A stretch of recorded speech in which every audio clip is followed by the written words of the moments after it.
यवतमाळ जिल्ह्यातील महागाव नगरपंचायतीत भाजपाने राजकीय इतिहास रचत अवघ्या 5 मतांच्या फरकाने नगराध्यक्षपद पटकावले. काँग्रेसच्या विद्यमान नगराध्यक्षांविरोधातील अविश्वास ठराव मंजूर झाल्यानंतर झालेल्या निवडणुकीत भाजपाच्या रंजना दीपक आडे यांची 12 विरुद्ध 5 मतांनी नगराध्यक्षपदी निवड झाली.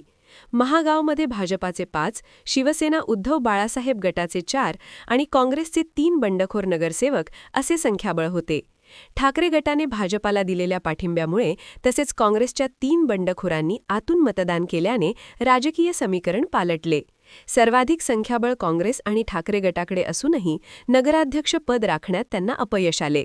राजकीय जुळवाजुळवीतून भाजपाने सत्ता काबीज करत महागाव नगरपंचायतीत मोठा उलटफेर घडवून आणला.